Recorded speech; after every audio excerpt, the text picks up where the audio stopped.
October 2016, 7 months after our total house fire. I'm walking across the game park in Zimbabwe, Africa. The arid air carried with it the smells of distant fires, red dirt, and fresh straw. Farmers were burning their fields to create nutrient-rich soil for the next round of crops to grow healthy. Thinking of what that meant for me in the wake of our house fire, I meditated on this fact for a long time as I walked. Fire creates growth. Fire creates growth. I marched forward, following the others in our group, and listened to the rhythm and weight of my feet crunching the dry grasses with each step.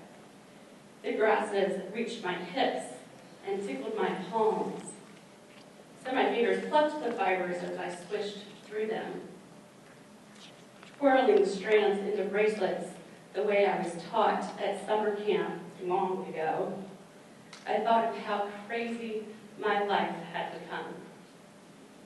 Almost unrecognizable. Crunch, crunch, crunch.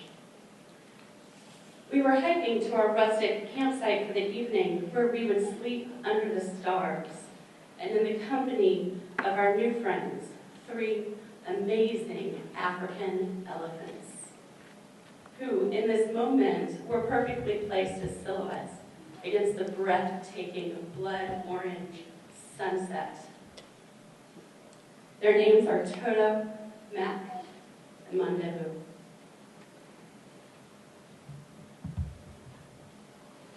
They're very special.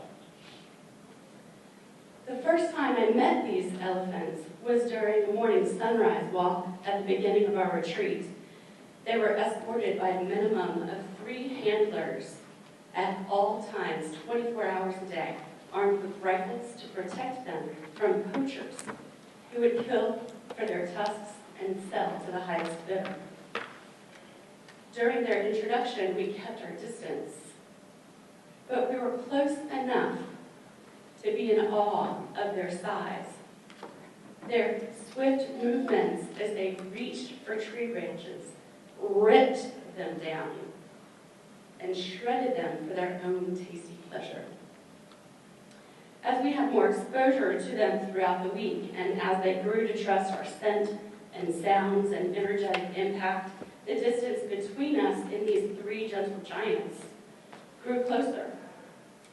It did not take long before we were allowed to feed them treats and touch their tusks. I was amazed at how these huge, beautiful beasts could be so delicate, precise, and articulate with their trunks. And in light of their massive size, I was amazed by how comforting their presence was. Those tusks, just wow. And those eyes were nothing short of holy. They could see right through me and beyond. They looked at me as if they knew everything about me as well as what I've not yet discovered in myself. They looked at me as though we were the same. They spoke to my soul in ways that needed no spoken words, and I felt something ancient shift inside of me. As we reached our campsite, a huge smile spread across my face. Our hosts, the generous folks who run Amire Sable Lodge, a rhino and wildlife conservation lodge and game park, told us to expect rustic camping. I imagined sleeping pads and sleeping bags, but what was laid out before us was a soft landing. On top of tarps laid out on the ground was a row of queen-size mattresses, complete with white linens, down comforters, fluffy pillows, and blankets nicely folded at the bottom. It looked like a scene from Snow White and the 7 Dwarves, only we were the dwarves and the elephants were Snow White. Later, I discovered they even put hot water bottles between the sheets to warm up our beds. They were cooking our dinner over the campfire and had even set up a small bar area. We took our seats, and sipping on gin and tonics in the African bush became my new favorite thing. I could get used to their kind of rustic. Where will the elephants be sleeping tonight? We inquired. Just over there, Riley said as he pointed in the direction of the trees just 30 yards away.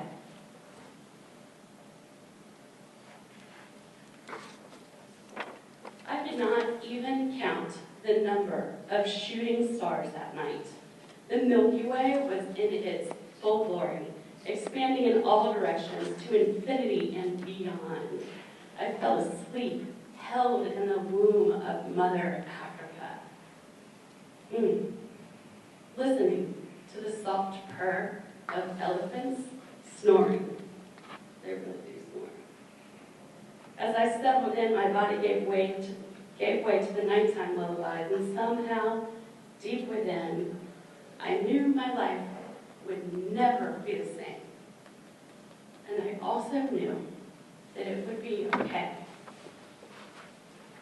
The next morning, we woke with the sun just before it crested the horizon.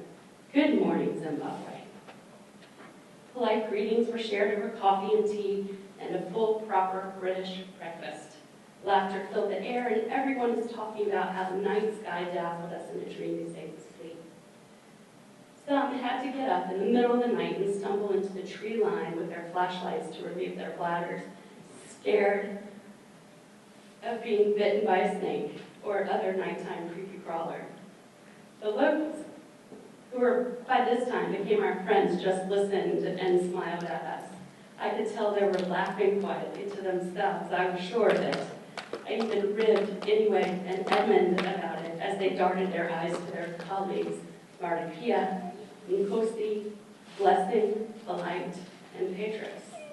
Their huge, bright white smiles illuminating in contrast by their deep espresso bean, iridescent colored skin. Their smiles were genuine and came from a place that I wanted to access. A space I wanted to remember inside of myself. I loved how often their given names reflected attributes their parents wished for them to exemplify in their lives. Blessing, polite, precious. After breakfast, we pulled divination cards. That phrase from the night before echoed in my mind as I reached for the card that called my attention. Fire creates growth. In our group, we were asked, why is this the perfect card for you?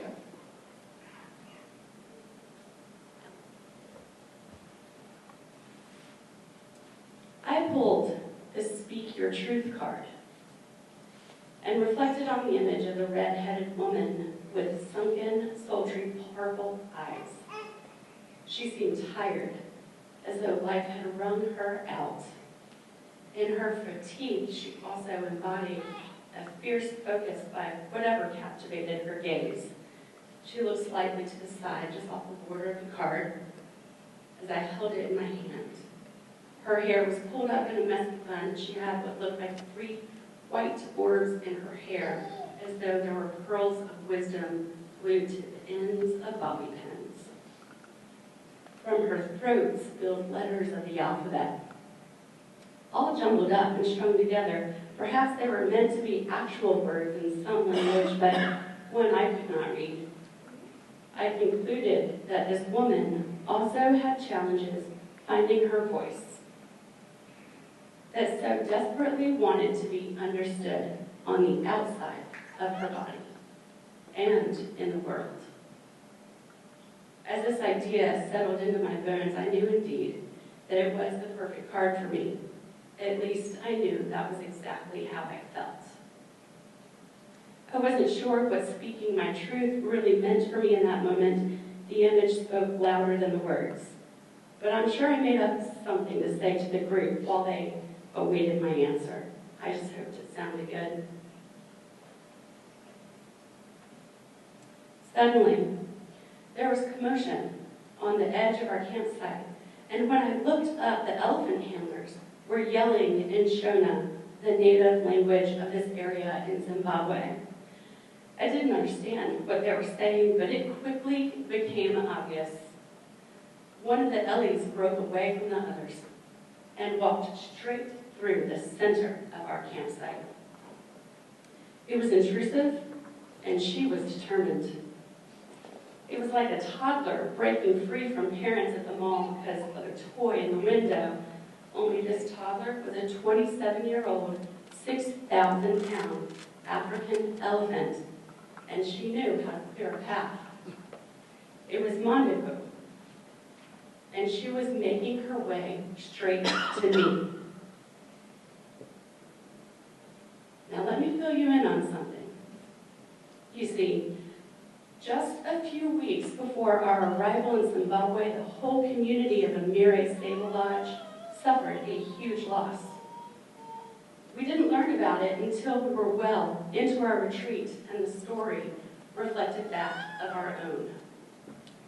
Mandevu, the mommy elephant, and Mac, the daddy elephant, had a 2-year-old baby elephant named Kutanga. One morning, while out on their morning stroll in the bush for some breakfast, baby Kutanga fell over. Using their tusks, Mandevu and Mac kept picking up Kutanga and placing him on his feet again and again and again, the way that we do when a child falls, encouraging them to just brush the dirt off. They would be okay. Only Kutanga was not okay. Little did anyone know that Kutanga had a heart condition. And he died right there, on the spot, in the middle of the bush, at the feet of his parents. I was told that the Ellies raged with such ferocious might that the handlers were literally afraid for their lives. They raised up on their hind legs and came down to the ground, shaking the earth with their despair, with their shock, and with their protest. They shook their heads and slammed their bodies against the trees, ears flapping in all directions, dry dirt and dust flying everywhere in clouds of smoke and thunder. They trumpeted loud, guttural, angry sounds, and could be heard for miles in any direction. It was a dangerous situation, an epic sight to behold, and the handlers backed away, observed, and held space from a safer distance. Apparently, after quite some time and in unison, the 3 adult elephants, Mandevu, Mac, and Toto, came to a sudden halt. Side by side and in formation, they stood together and raised their trunks to the air in complete and utter silence. Their humongous bodies did not move an inch, other than to smell the scent in the air and take everything they could of that sobering, awful moment. They were imprinting it upon their memory, upon their cells, and every fiber of their 6,000-pound being. They stood with those trunks lifted in the heavens for what seemed like forever, for at least a day. Honoring the life that was transitioning. They halted by tragedy as others stood watching, struck with awe, completely helpless and in disbelief.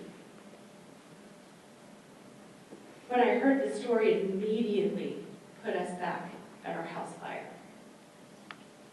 And I understood Mandevu in a whole new way. That chaos, that wild, ferocious rage. She was a mother who lost her child. She was me, and I was her. And now, in this current moment, she was creating more chaos and disobeying orders. She was listening to her own wisdom. Mandevu felt my presence, and she wanted me to feel hers. Walking right up to me, she lifted her trunk and reached out to me. She touched my cheek, my hair, my shoulder, my heart. I could feel her wet breath against my skin as she scanned over me.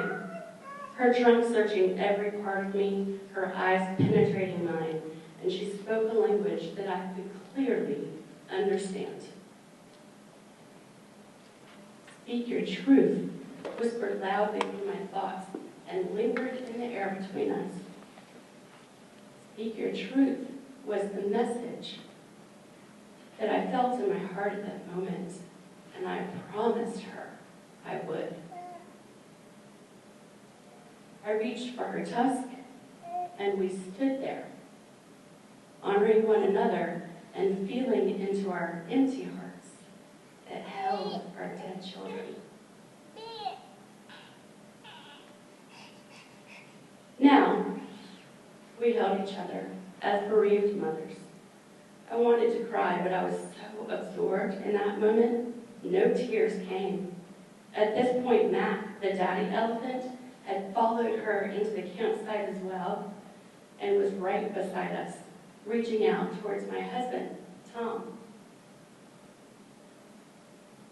searching his soul for the same reason, to know one another fully as grieving parents, healing tragic loss, as spirit beings who walk this earth in a deep, relentless ache.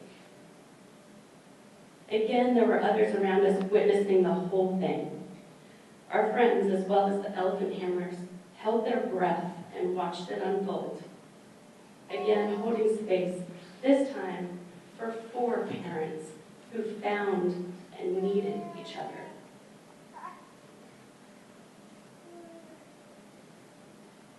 It has been 2.5 years since this powerful and palpable encounter with the elephants and their special elephant medicine. Sometimes she visits me in my dreams, and sometimes I call upon her to ask for help, for strength, for her commanding and reassuring presence.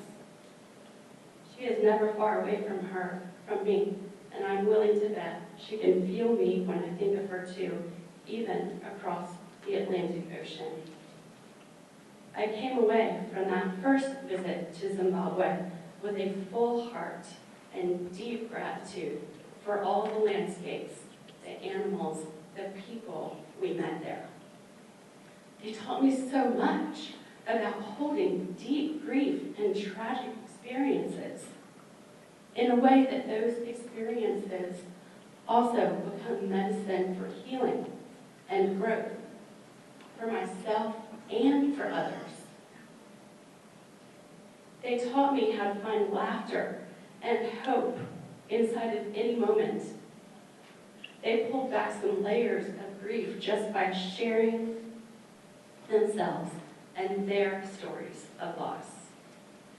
They pulled my head out of my own butt and made me realize that I still have a ton to do on this planet before it is my time to join my boys in the heavens. They taught me that I have work to do and that I could either lay around and feel sorry for myself, or I can get out there and make some magic happen. And they also taught me that it was okay to do both at the same time. On that last night of our stay, everyone else had already left to catch planes back home. The Travers family, longtime members of the community for many generations, and who owned the lodge and game park. invited us to join them on one of their favorite spots for sundowners or cocktail hour. We hopped into the back of the game truck and followed their motorcycles through the park as herds of impalas, monkeys, and zebras or zebras parted ways to let us through. It was a beautiful scene.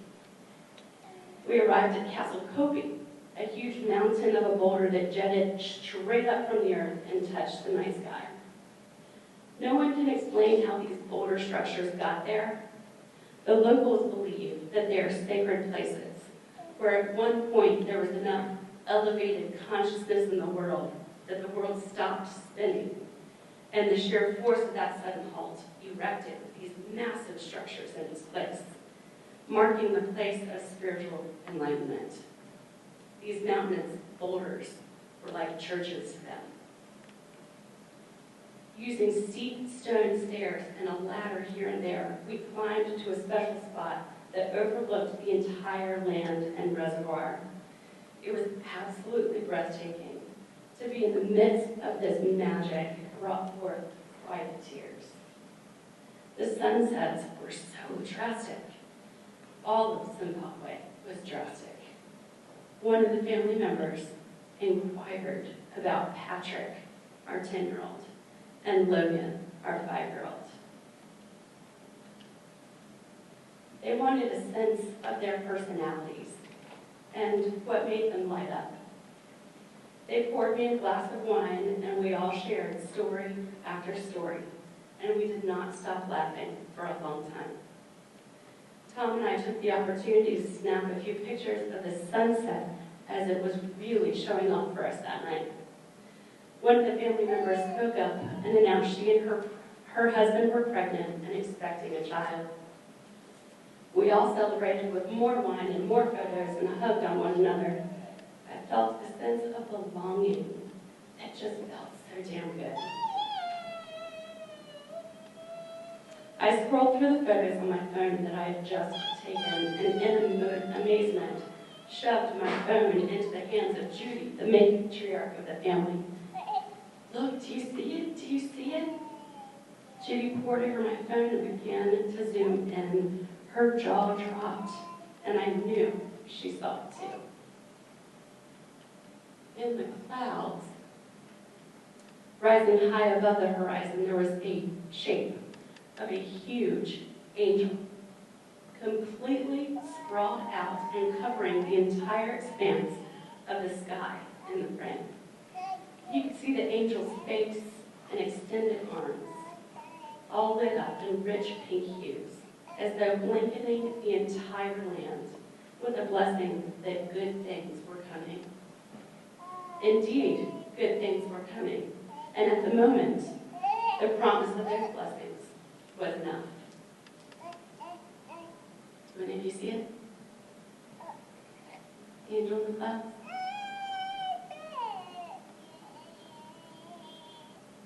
My place.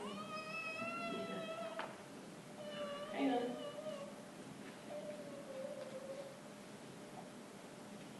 Fast forward 2.5 years after our time in Zimbabwe, 3 years since our house fire and losing Patrick and Logan.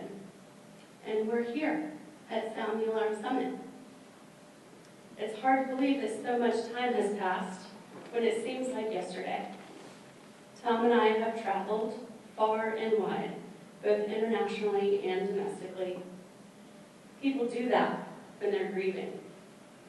They shut down, they throw themselves into their work, they run, they turn outward and search for meaning.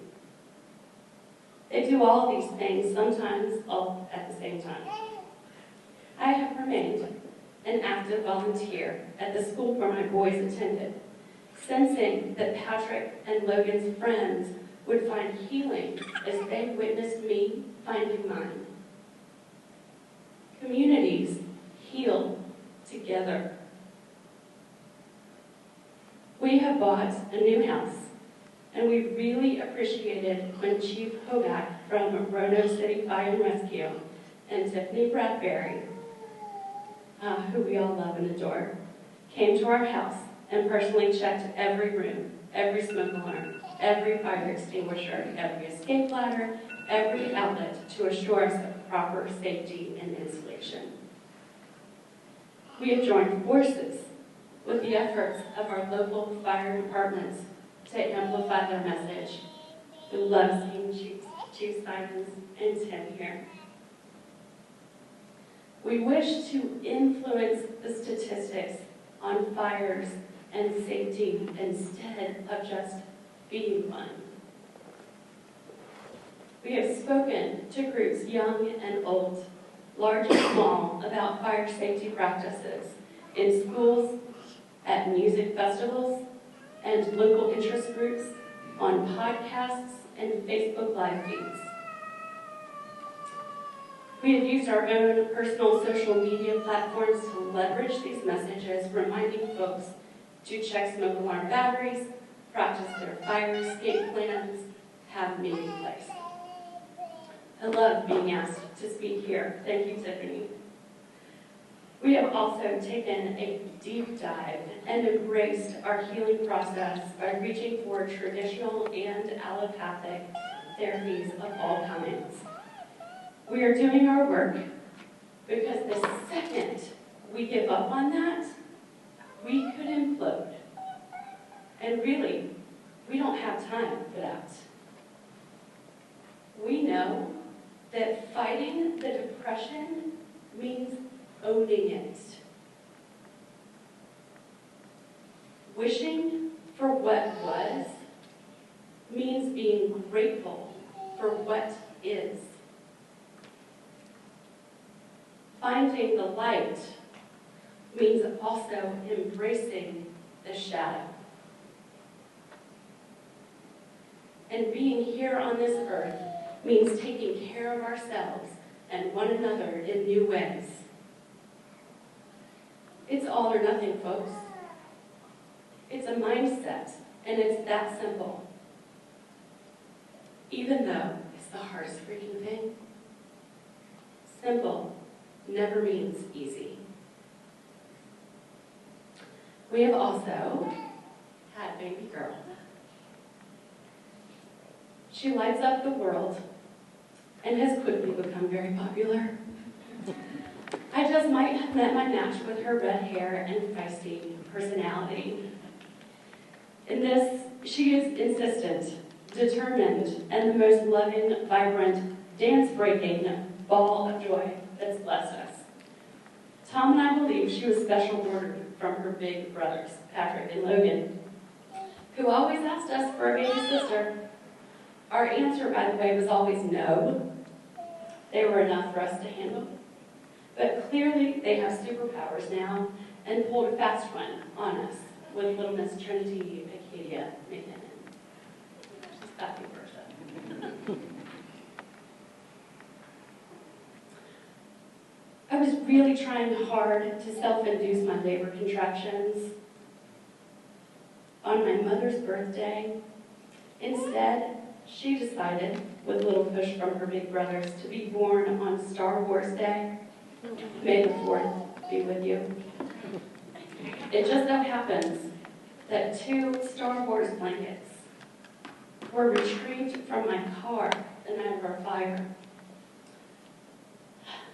They're one of the only things that we have of Patrick's and Logan's. Millennium Falcon and stormtroopers, and she sleeps with those blankets every night. Indeed, the Force is with her. Every milestone she has is an opportunity for us to feel all the feels, and do we ever. She is her own person for sure. But it's hard not to draw comparisons sometimes.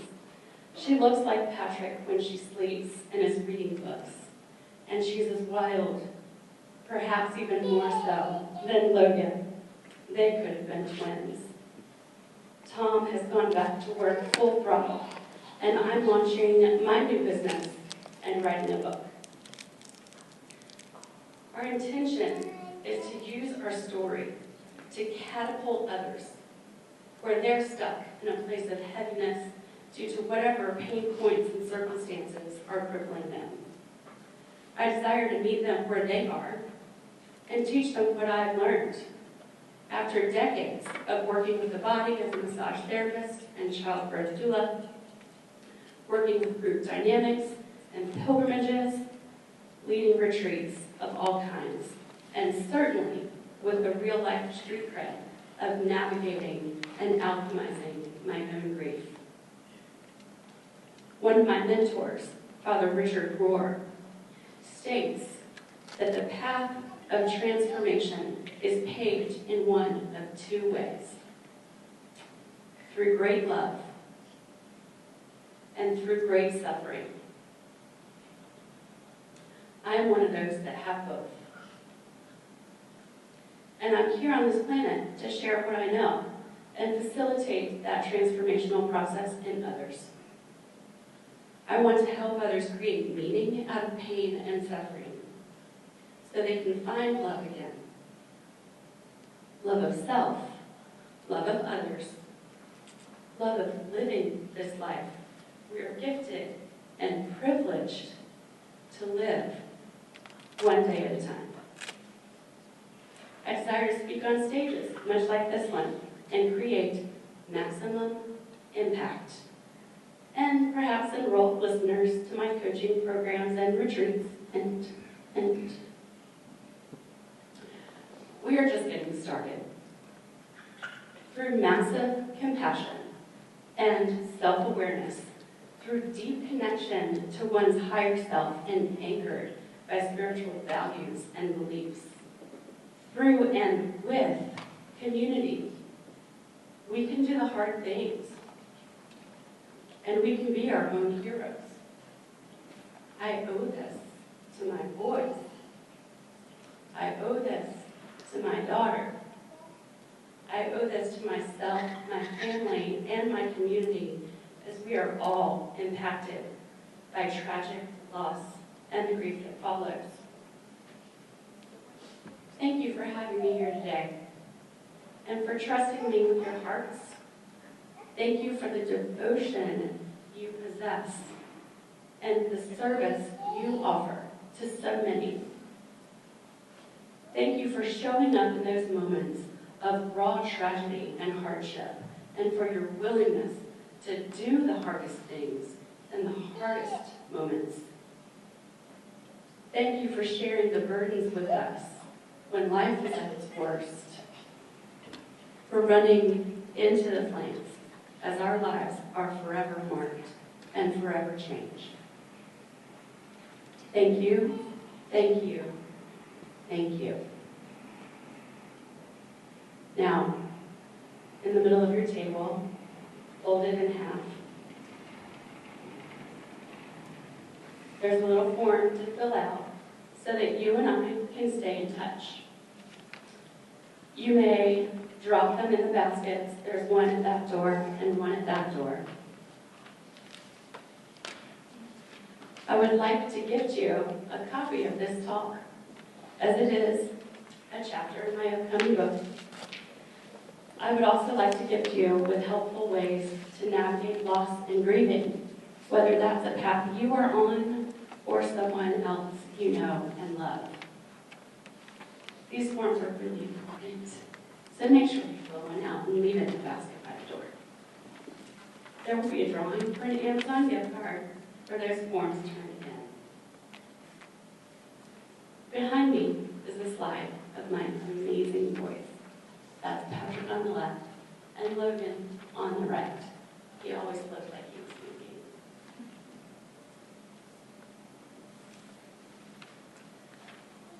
There's also my contact information.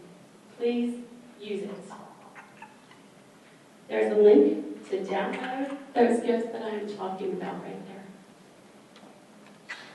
And before you leave, before I'm done with you, I want you to know that in spite of everything, and I mean everything, that Tom and I lost in our house fire,